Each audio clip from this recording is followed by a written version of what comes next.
part of that plan, of course, is to induce the gradual surrender of American sovereignty, piece by piece and step by step, to various international organizations, of which the United Nations is the outstanding but far from the only example.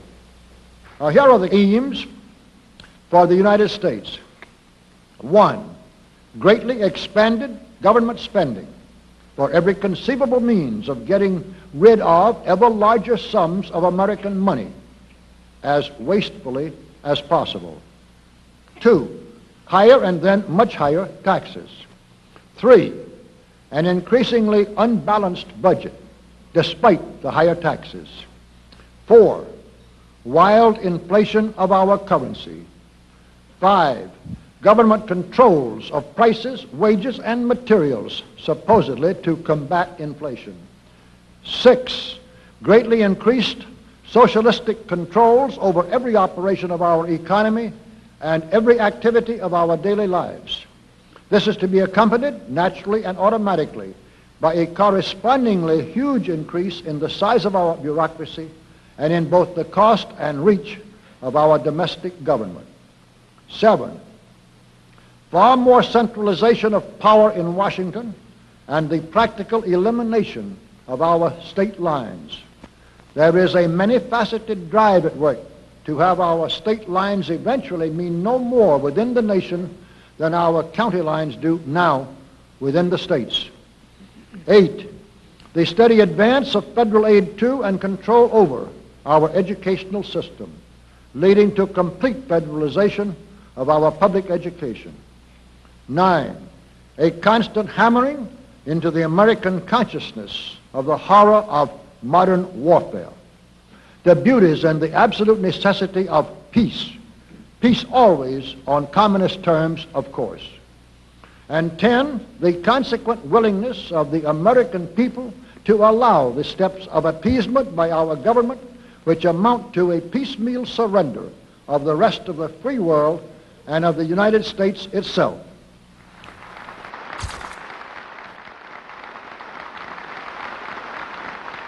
So brush the insider's dust out of your eyes, my friends, and the communist soap suds out of your brain, and ask yourselves in all honesty, what on earth is wrong with the United States simply minding its own business?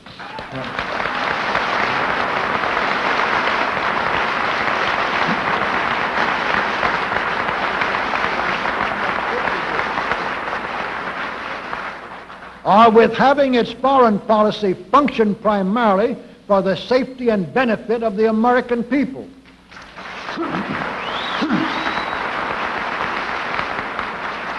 Which is exactly what we had done for the first 140 years of our existence as a nation, to the incredible advantage of ourselves and everybody else.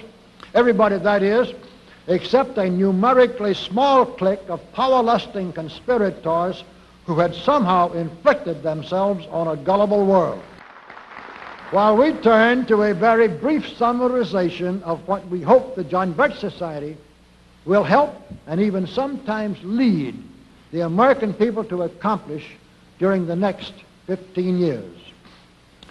1, our first and most important specific undertaking should be to restore the complete independence of the United States.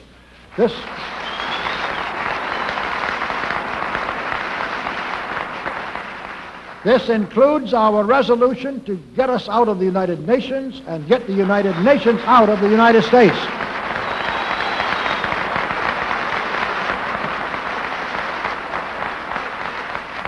2, we must once again make our money freely redeemable in gold at some realistic price.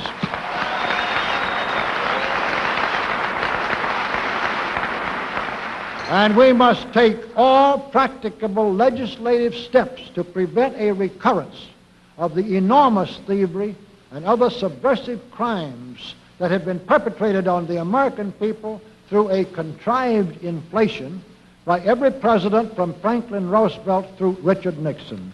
3, we should reduce the number of government bureaus, of government civilian employees, and the whole quantity of government by at least 50%.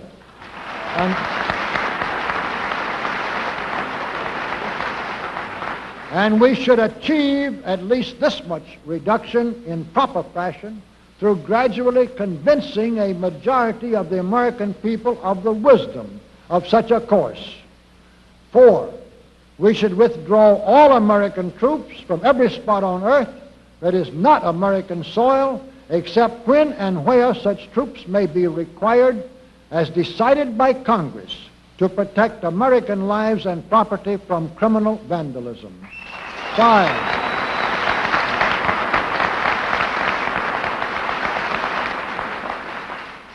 5, we should get government out of the areas and functions and activities where government does not belong.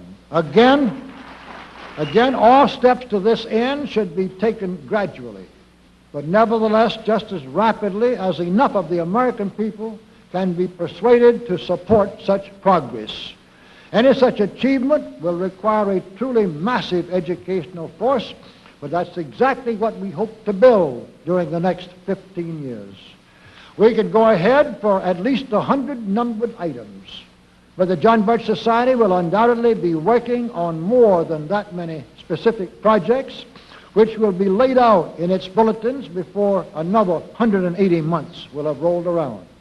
And all of these projects will fit into the general pattern indicated by the 5 major objectives listed above.